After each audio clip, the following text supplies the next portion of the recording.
وظن أنه الفراق والتفت الساق بالساق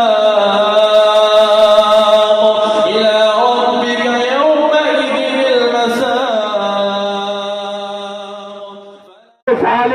ہمارے ایمان کو چیک کرتے ہیں، کبھی توہین رسالت کر کے، کبھی توہین قرآن کر کے، کنکر لگا لگا کے چیک کرتے ہیں کہ ان کا ایمان زندہ ہے یا مردہ ہو چکا ہے.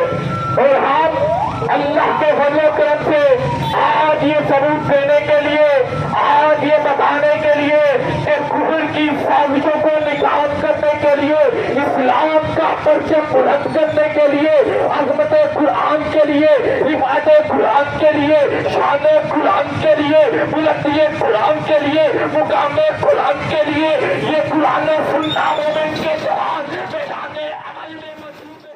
کعبہ کے رب کی قسم ہے، یہ سازش تو پہلے بھی ہوئی تھی نا، جب وائسرائے برطانیہ نے اپنی فوج کو بھیجا، 3 لاکھ فوج آئی، کہا قرآن کو مٹا دو، اڑے پڑے فقیر کے اندر قرآن کو مٹا دیا. تو میں کتابوں میں جہاں نظر آیا مٹا دیا. جب وائسرائے برطانیہ نے دیکھا کہ ایک 10 سال کا نبینا بچہ قرآن کی تلاوت کر رہا ہے، فوج نے ہاتھ جوڑ کے کہا اے بابا ہم کیسے قرآن کو مٹائے، انہوں نے تو چھوٹے چھوٹے بچوں کے سینوں میں قرآن کو محفوظ کر دیا ہے. وہ قرآن کو مٹانے والے، وہ قرآن کے خلاف حادثے کرنے والے، وہ قرآن کے خلاف جنگ کرنے والے آج یہ بتانے کے لیے آئے ہیں قرآن کے اندر ہر چیز موجود ہے. قرآن ہمیں سکھاتا ہے کیسے مجاہد جہاد کو سجانا ہے. قرآن ہمیں بتاتا ہے کیسے کفر کی آنکھوں میں آنکھیں ڈالنی ہے. قرآن ہمیں بتاتا ہے کیسے ظلم کے مدے مقابل کھڑا ہونا ہے. قرآن ہمیں بتاتا ہے عزت کس میں ہے. قرآن ہمیں بتاتا ہے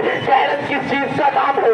آج یہ مسلمان آواز ان بدبختوں کو یہ جواب دینے کے لیے آئی ہے کہ قرآن کے ماننے والے، قرآن کو پڑھنے والے، قرآن کو سننے والے، قرآن کو سنانے والے، اپنے دلوں میں سمانے والے اس بات کا ثبوت دے رہے ہیں کہ قرآن کی عظمت کل بھی زندہ تھی اور آج بھی زندہ ہے، اور کعبہ کے رب کی قسم قیامت تک زندہ رہے گی. اور یہ قرآن لوگوں کو بدل کے رکھ دیا ہے.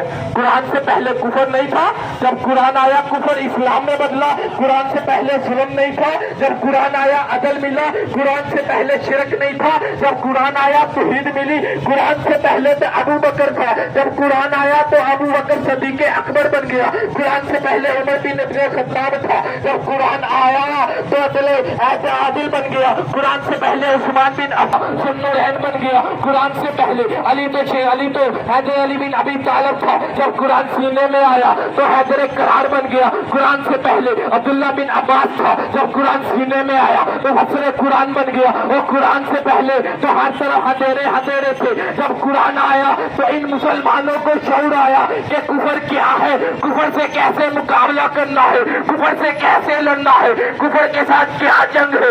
آج کفر کو کیا تکلیف ہے، قرآن کی توہین کیوں کرتا ہے. انہیں پتا ہے اگر قرآن رہا تو ان کا اسلام زندہ رہے گا، اگر قرآن رہا ان کو جینے کا شعور آئے گا، اگر قرآن رہا تو ہم نہیں رہیں گے، اگر قرآن رہا ہماری معاشیت ڈوب جائے گی، اگر قرآن رہا یہ قرضوں سے چھٹکارا پا جائیں گے، کیونکہ قرآن ہر مسئلے کا حل بتا رہا ہے. اور انشاءاللہ ہم قرآن سے ہر مسئلے کا حل سیکھیں گے اور ہر مسئلے کا حل لے کے ان کفر کو بتائیں گے کہ کفر کل بھی مرتبات تھا، کفر کل بھی بھاگا تھا، کفر آج بھی بھاگے گا. اسلام کل بھی زندہ باد تھا، اسلام آج بھی زندہ باد ہے اور قیامت تک اسلام زندہ باد رہے گا انشاءاللہ. اسلام کا پرچم لہرا کے چھوڑیں گے، اسلام کا پرچم لہرا کے چھوڑیں گے. قرآن کی عظمت کے لیے انشاءاللہ ان کو جواب دینا پڑا، میدان عمل میں آئیں گے انشاءاللہ، جانوں کے نذرانے پیش کریں گے انشاءاللہ. یہ کفر بات کے رہے گا اور انشاءاللہ اللہ نے توفیق دی اگر ضرورت پڑی تو ہر میدان سجا کے چھوڑیں گے، کفر کو گھبرا کے چھوڑیں گے. وہاں سے جان الحمدللہ رب العالمین.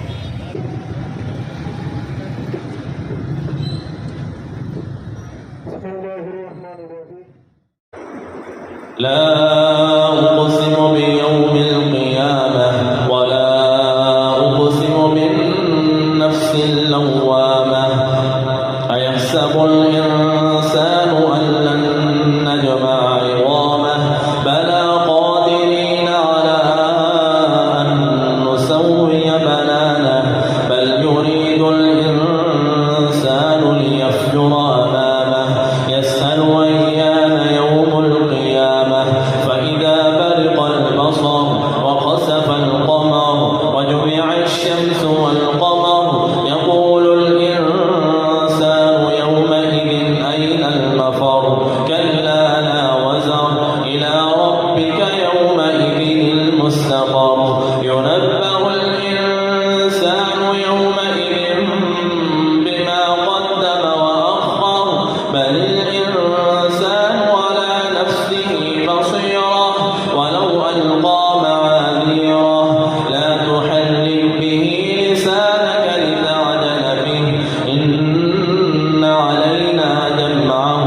وقرآنه فإذا قرأناه فاتبع قرآنه ثم إن علينا بيانه كلا بل تحبون العاجلة وتذرون الآخرة وجوه يومئذ ناظرة إلى ربها ناظرة ووجوه